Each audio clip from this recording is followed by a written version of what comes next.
Então, na semana passada a gente focou nisto, né? Então, hoje a gente vai entrar mais um pouquinho dentro e vamos começar mesmo a comer as palavras na questão de buscar primeiro o reino de Deus em todas as áreas, ou no sentido geral, né? Na semana passada a gente focou nas primícias, né? E vimos como que é abençoador quando nas nossas finanças nós temos a Deus como nossa primícia. Hoje, o texto você já conhece, Mateus 6:33, né? Portanto, buscai primeiro o reino de Deus e todas estas coisas vos serão acrescentadas. Na semana passada, a gente deu uma pincelada falando de que todas as coisas são estas. Né? Lembra? A gente falou um pouquinho disso, né? Porque veja bem que Jesus vem falando, né? Nós estamos falando de Mateus 6, que é um dos capítulos dedicados ao maior sermão já pregado na história, né? Que é o Sermão do Monte. Então, Mateus 6, temos essa situação, ainda que aonde, né, Jesus Cristo vem falando antes disso sobre outras coisas, sobre a busca intensa pelo vestido, né, a busca intensa pela comida, e a gente vê tudo isso. Então Jesus chega no ponto agora no versículo 33, que ele dá esse ensinamento, e eu quero chamar a sua atenção para essa questão de buscar primeiro o reino de Deus, na perspectiva de que existe uma promessa aqui, né? Existe uma promessa aqui, para que você possa tomar posse dessa promessa. Então, a palavra de Deus diz, buscai primeiro o reino de Deus e a sua justiça, né? E todas estas coisas serão acrescentadas, né? Então, esta é a promessa, né? Quando se busca o reino de Deus em primeiro lugar, as demais coisas são, então, acrescentadas. Ou seja, a promessa reside no ponto de que a busca deve ser, né? Ou a busca pelo espiritual, tá bom? Deve ser mais importante, porque ela nos dá a garantia do material. Então, a busca pelo espiritual, por si só, ela garante o suprimento do físico. A gente não pode inverter isto. E nós, como seres humanos, né, a gente tem sempre a tendência de inverter isto, né? Na verdade, este texto do Sermão do Monte, a gente poderia chamar que ele é digamos assim, um manifesto do Senhor Jesus, né, contra o materialismo. É disso que se trata. Né? É um manifesto assim geral, num contexto amplo do Senhor Jesus sobre contra, digamos, o materialismo. Jesus está dando aqui o ensinamento a todo aquele que se diz seu seguidor sobre o desapego às coisas materiais. Jesus está ensinando para nós o desapego às coisas materiais. Veja bem que ele não está anulando as coisas materiais. Jesus não está falando que a gente não deve também buscar as coisas materiais. Jesus não está falando que a gente também não deve buscar o físico. Ele não está condenando as coisas materiais. Veja bem, isso é muito importante você entender, né? Mas ele está colocando cada coisa no seu devido lugar, né? Ele está colocando no lugar correto a busca pelas coisas materiais e a busca pelo que é espiritual. Né? Jesus não condena, porém é preciso colocar cada uma dessas coisas no seu devido lugar, né? E, muito importante também, não só no seu devido lugar, também em seu devido tempo. Então, é isso que a gente tem que ver. O evangelista Lucas, no capítulo 12 do seu evangelho, no versículo 31, Lucas, ele não diz buscai primeiro o reino de Deus, ele diz buscai antes o reino de Deus, né? Então, antes de quê? Antes de quê? Antes de qualquer outra coisa. Você escutou bem, meu irmão? antes de qualquer outra coisa. Talvez seja esta, talvez, eu não poderia afirmar mais, eu poderia dizer, esta é a única busca, na verdade, que nós deveríamos estar ansiosos por ela. Essa é a única busca, na verdade, que nós deveríamos anelar, que deveríamos querer realmente, é a busca do reino de Deus, é a busca do espiritual, a busca da presença de Deus, a busca de estar com Deus, a busca do que é do céu, a busca do que vem do céu para nós. Esta é a busca que nós realmente deveríamos buscar para as nossas vidas.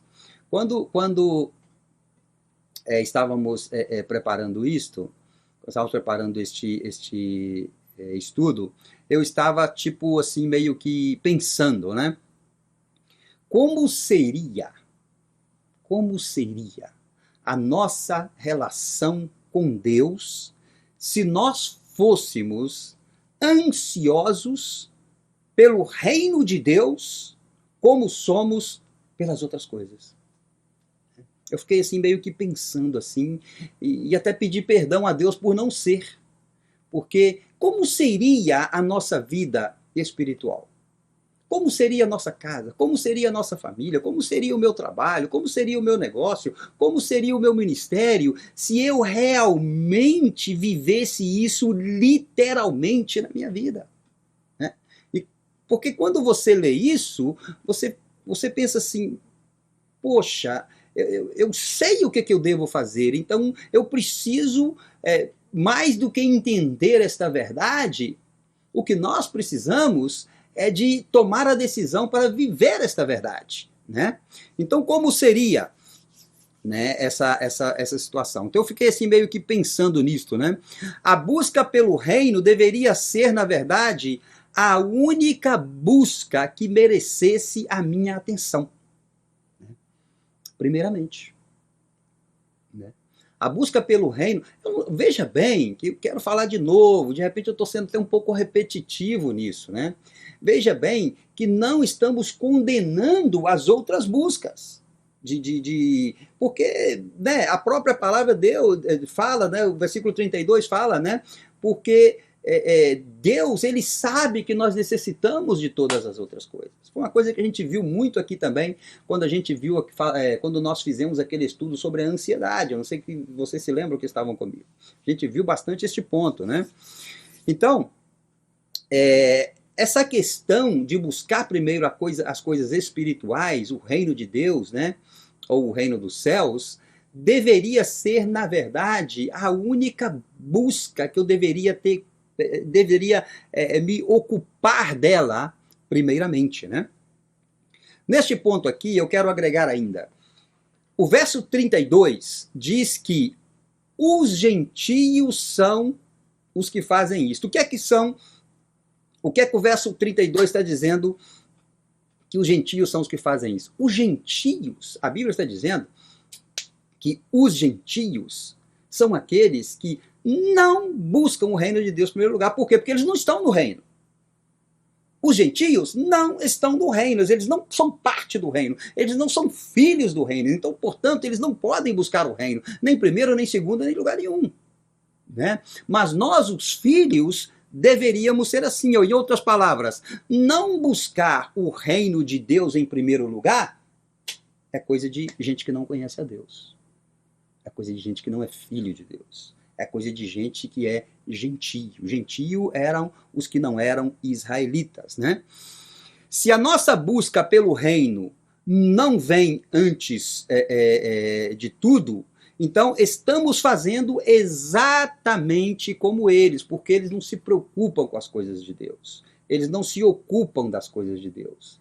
Eles não têm relação com o que é divino. Eles não têm relação com o que é celestial. Então, e nem podem ter, né? Nem podem ter. A gente vai ver isso daqui a pouco.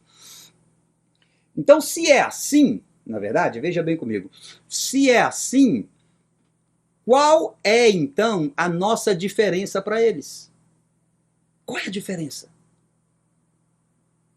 Qual é a diferença de ser filho de Deus e não ser filho de Deus? Se o filho de Deus não busca o reino, mas se eu como filho também não busco o reino. Então não tem diferença nenhuma, né?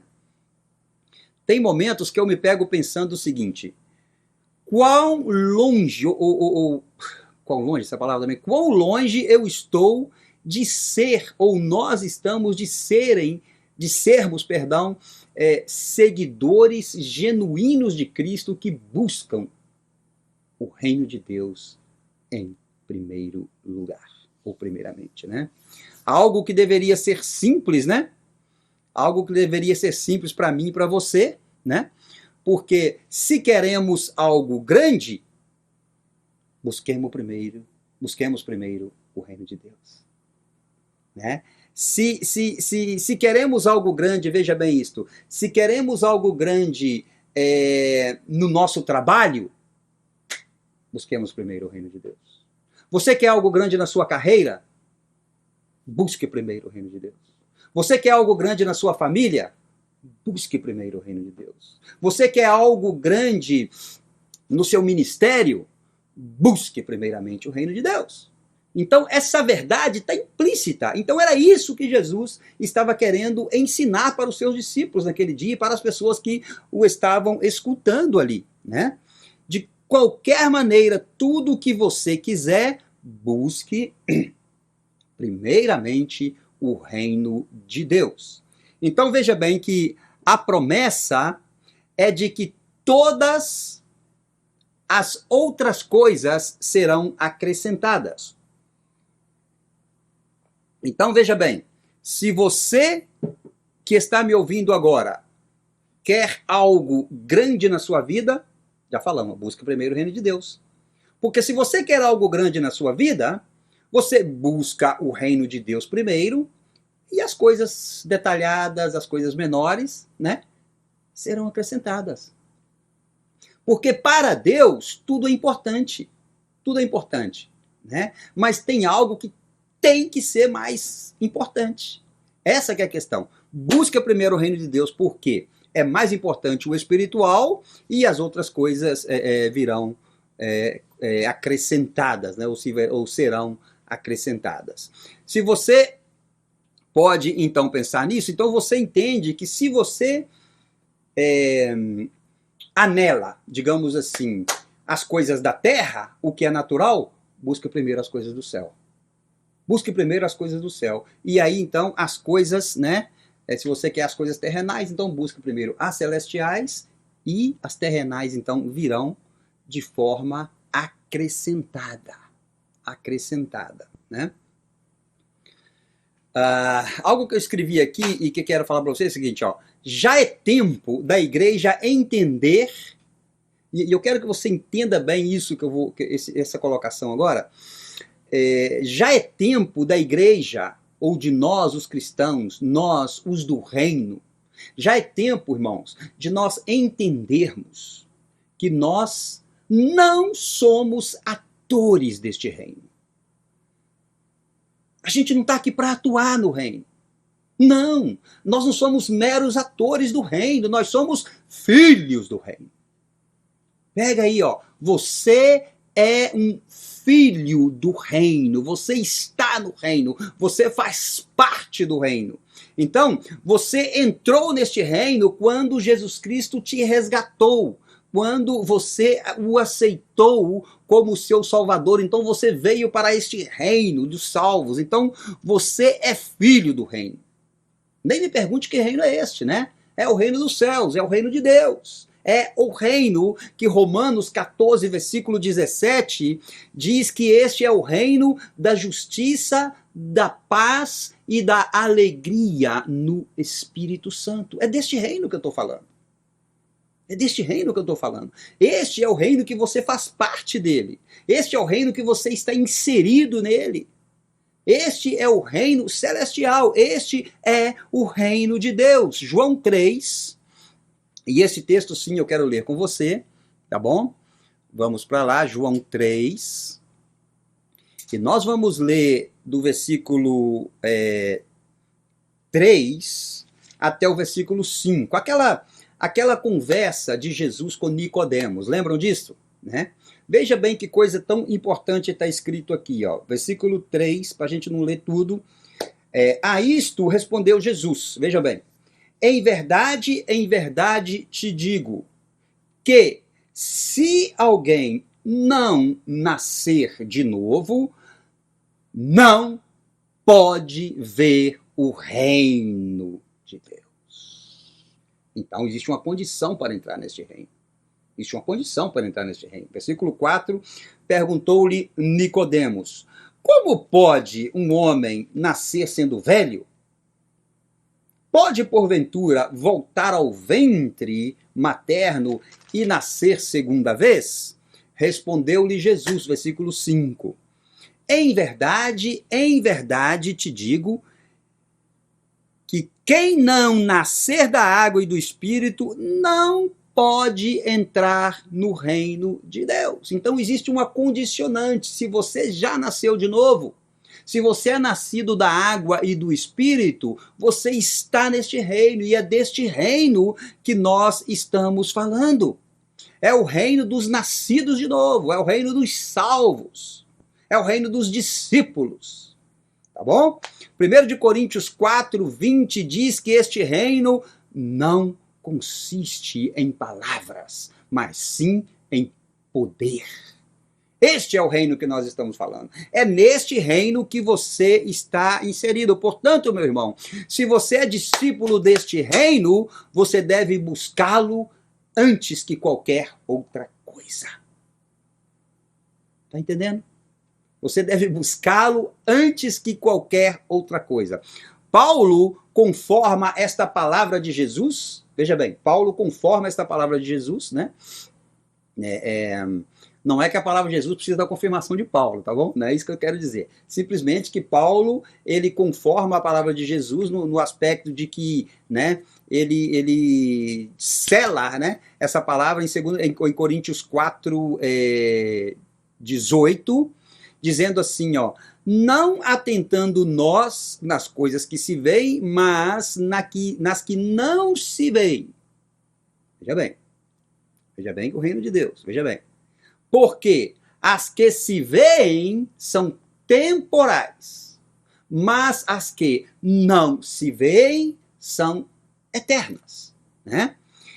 Aqui neste ponto, eu quero colocar para você algo que eu li, que eu achei interessante, que o Dr. Martyn Lloyd-Jones diz. Dr. Martyn Lloyd-Jones, que é o escritor do livro Estudos no Sermão do Monte, um livro que eu amo de coração, sou apaixonado por este livro, que na minha opinião é o maior estudo teológico que Deus pôde revelar para alguém, e ele anotou tudo isso e deixou essa preciosidade para nós.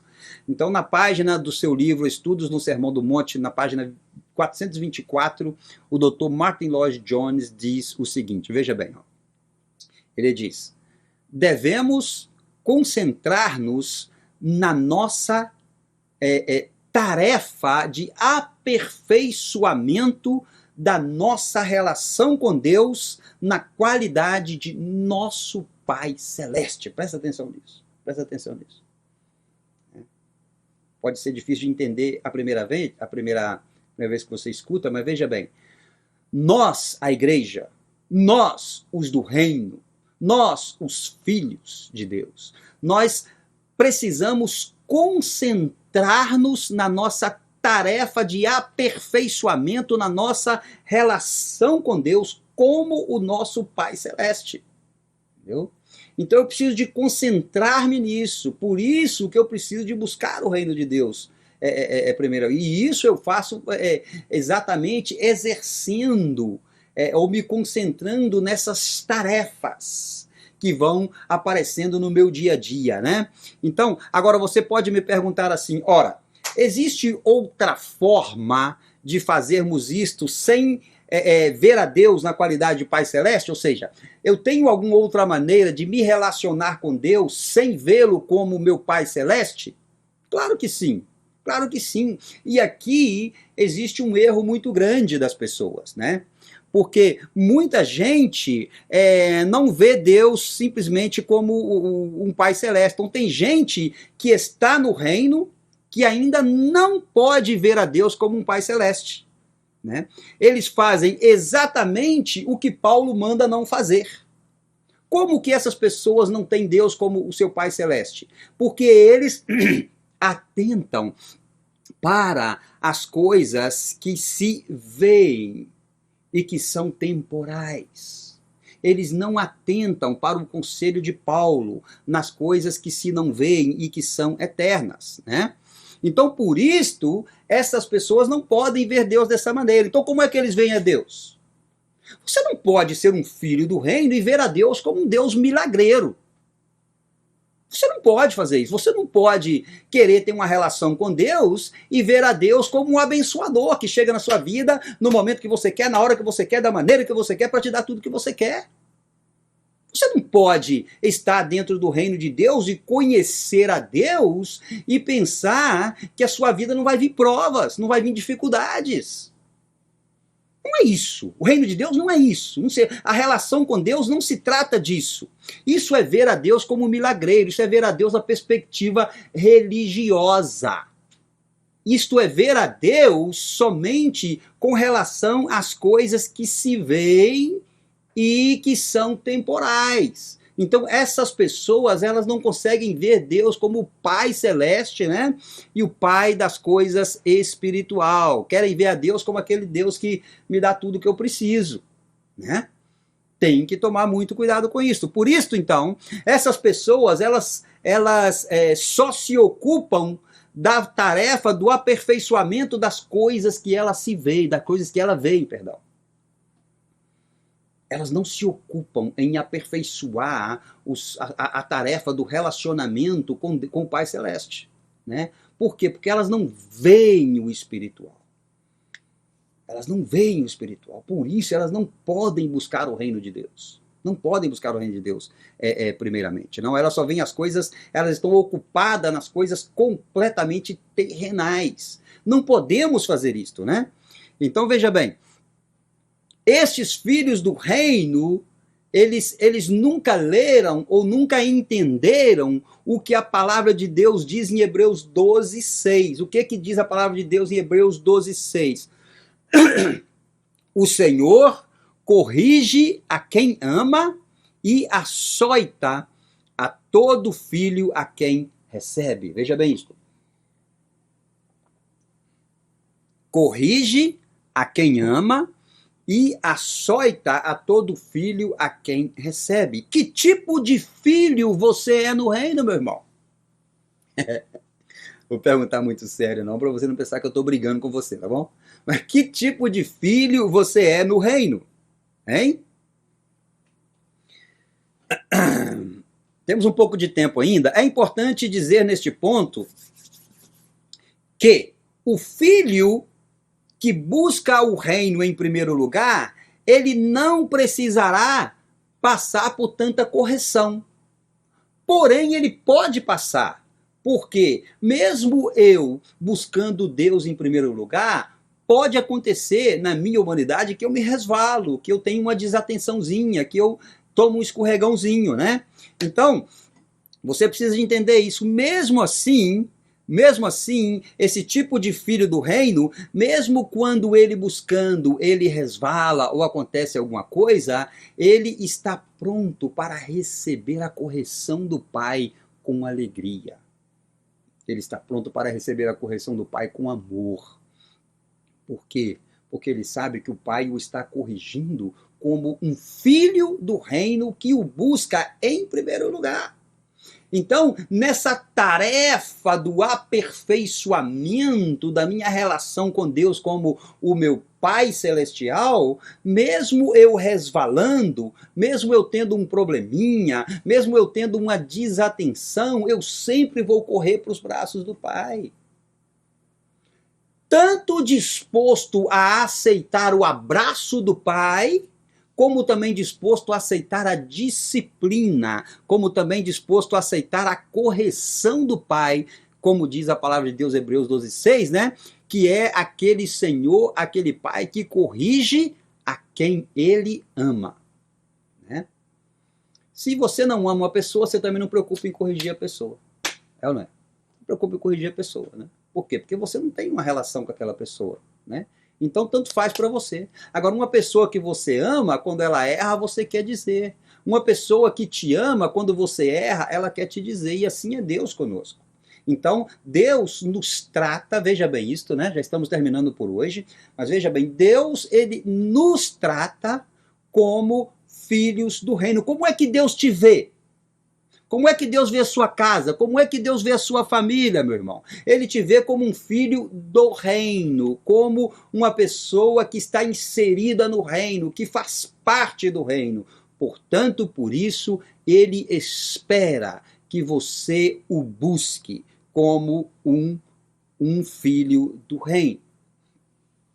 Agora, na semana que vem nós vamos ver este ponto. Veja bem, agora, como deve ser esta busca pelo reino?